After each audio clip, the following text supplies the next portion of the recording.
हैं, लेकिन क्या यह सभी कैंडलस्टिक पैटर्न काम करती हैं? नहीं। आज हम 7 पावरफुल कैंडलस्टिक पैटर्न देखेंगे जिनकी एक्यूरेसी नेक्स्ट लेवल है। सिर्फ इतना ही नहीं, पावरफुल कैंडल के साथ साथ हम इसकी साइकोलॉजी भी सीखेंगे ताकि आपको अपनी ट्रेडिंग जर्नी में बेहतर रिजल्ट मिल सके। तो सबसे पहली पावरफुल और सभी ट्रेडर्स की फेवरेट कैंडल है हैमर। हैमर एक कीक बुलिश कैंडल है जिसकी फॉर्मेशन होने के बाद यूजुअली मार्केट ऊपर जाता है। इस कैंडल की एक कंडीशन है कि इसके शैडो की साइज इसके बॉडी से 2 गुना लंबी होनी चाहिए। जब ये कैंडल किसी सपोर्ट के आसपास बने तब हाईली चांस रहते हैं कि मार्केट एक अपर साइड मूवमेंट थे, जैसे कि यहाँ आप देख सकते हैं। इस सपोर्ट के पास हैमर का निर्माण हुआ और इसके बाद मार्केट ने ऊपर की तरफ मोमेंटम दिया भी। लेकिन आपको यह समझने की जरूरत है कि हैमर कैंडल में ऐसी क्या खास बात है कि यह बनने के बाद मार्केट ऊपर जाती है। हैमर बनने के बाद प्राइस ऊपर ही क्यों जाती है, प्राइस नीचे क्यों नहीं जाती? इस क्वेश्चन का सॉल्यूशन आपको हैमर कैंडल की साइकोलॉजी में मिलेगा। देखिए, स्टार्टिंग में प्राइस ओपन होती है और सेलर्स की वजह से प्राइस नीचे गिरने लगती है,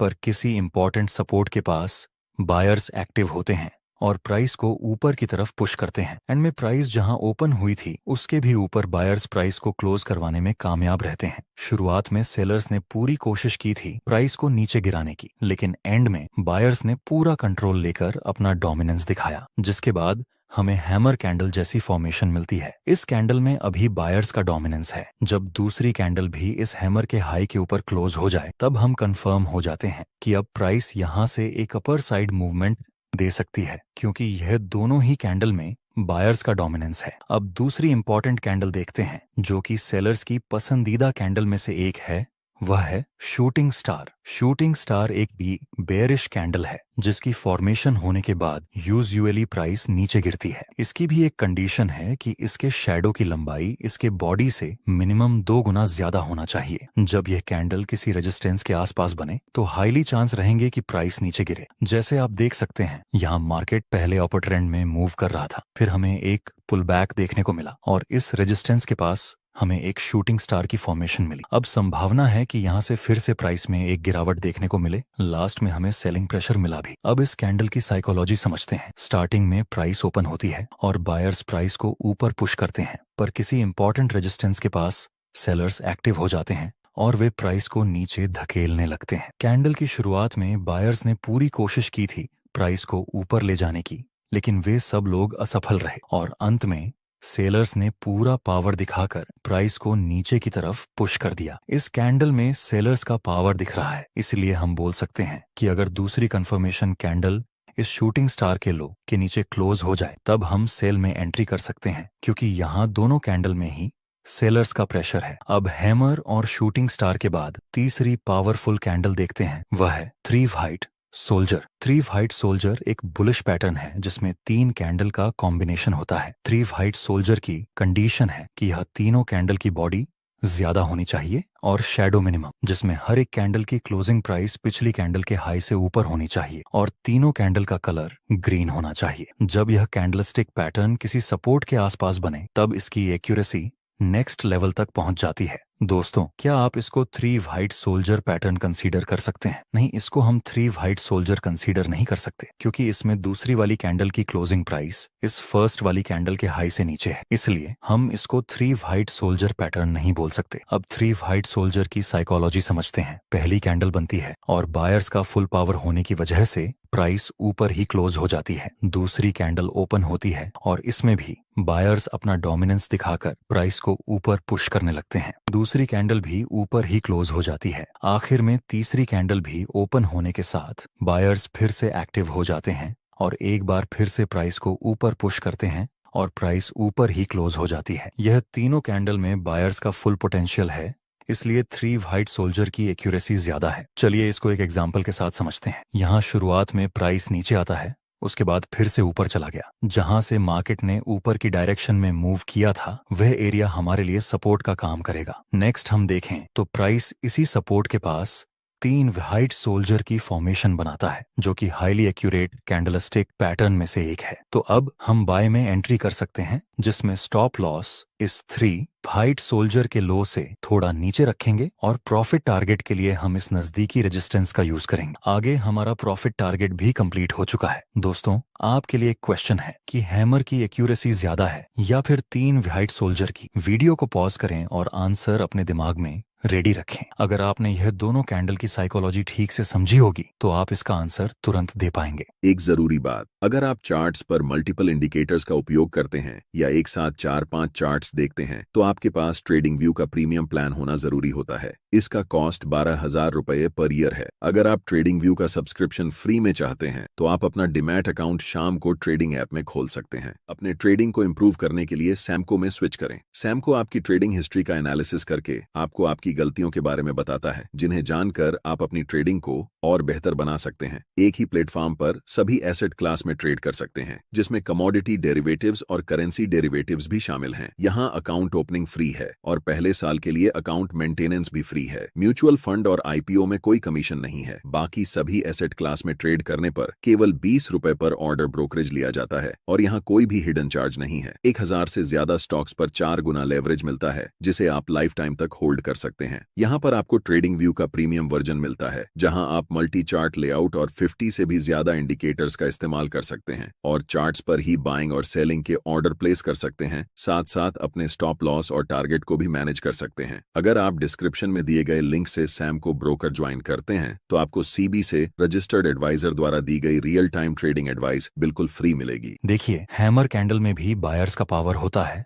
और 3 व्हाइट सोल्जर में भी, लेकिन हैमर में सिर्फ एक कैंडल को बायर्स का पावर मिलता है, जहां 3 व्हाइट सोल्जर में तीनों ही कैंडल को बायर्स का पावर मिलता है। इसलिए 3 व्हाइट सोल्जर की एक्यूरेसी ज्यादा रहती है इन कंपैरिजन टू हैमर। आपकी नेक्स्ट हाईली एक्यूरेट कैंडल है 3 ब्लैक क्रो। इसमें तीनों कैंडल का इतना है कि 3 ब्लैक क्रो में तीनों कैंडल का कलर रेड होना चाहिए। बाकी सारी कंडीशन 3 व्हाइट सोल्जर जैसी ही हैं। यहाँ पर आप देख सकते हैं, प्राइस पहले ऊपर जाता है, फिर एक हल्का सा पुलबैक के साथ नीचे गिरता है। जहां से प्राइस नीचे गिरा उस एरिया को हम एज अ रेजिस्टेंस यूज कर सकते हैं। आगे प्राइस इस रेजिस्टेंस के पास 3 ब्लैक क्रो की फॉर्मेशन बनाता है, जो एक बेरिश सिग्नल है। तो फिर अब हम सेल में एंट्री कर सकते हैं। स्टॉप लॉस इस 3 ब्लैक क्रो के हाई से थोड़ा सा ऊपर और प्रॉफिट टारगेट के लिए हम नजदीकी सपोर्ट का यूज करेंगे। नेक्स्ट, एक बड़ी गिरावट के साथ हमारा प्रॉफिट टारगेट कंप्लीट हो गया। चलिए इसकी साइकोलॉजी समझते हैं। स्टार्टिंग में प्राइस ओपन होती है और सेलर्स की वजह से प्राइस नीचे आती है और नीचे ही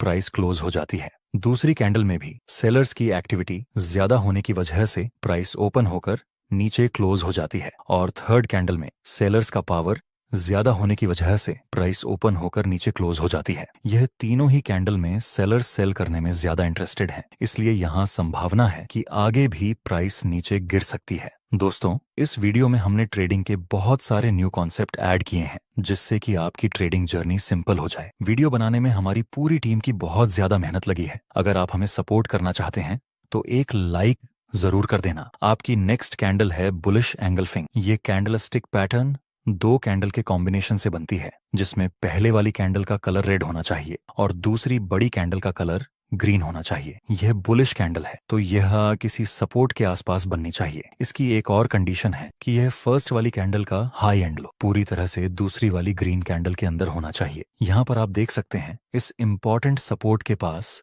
बुलिश एंगल्फिंग पैटर्न का निर्माण हुआ और फिर प्राइस ने अपर साइड मूवमेंट दिया भी था। इसके पीछे की साइकोलॉजी समझते हैं। स्टार्टिंग में प्राइस ओपन होती है और सेलर्स की वजह से प्राइस नीचे मूवमेंट देती है और नीचे ही कैंडल क्लोज हो जाती है। मतलब इस कैंडल में अभी सेलर्स का डोमिनेंस है। दूसरी कैंडल हल्का सा गैप डाउन होकर ओपन होती है, जहां सेलर्स प्राइस को नीचे ले जाने की कोशिश करते हैं, लेकिन करेंटली बायर्स एक्टिव होते हैं और वे प्राइस को फुल पावर के साथ ऊपर पुश करने की कोशिश करते हैं और बायर्स प्राइस को फर्स्ट कैंडल के हाई के ऊपर क्लोज करवाने में कामयाब रहते हैं। यहाँ इस कैंडल में सेलर्स का डोमिनेंस था, लेकिन दूसरी कैंडल में बायर्स का डोमिनेंस देखने को मिला। जब दूसरी कैंडल इस ग्रीन कैंडल के हाई के ऊपर क्लोज हो जाए तब हम बाय में एंट्री कर सकते हैं। इसी तरह आपकी दूसरी पैटर्न है बेरिश एंगल्फिंग। इसका निर्माण होने के बाद यूजुअली मार्केट नीचे गिरता है। इसमें यह फर्स्ट कैंडल का कलर ग्रीन होना चाहिए और सेकंड कैंडल का कलर रेड होना चाहिए। यह बात जरूरी है कि बेरिश एंगल्फिंग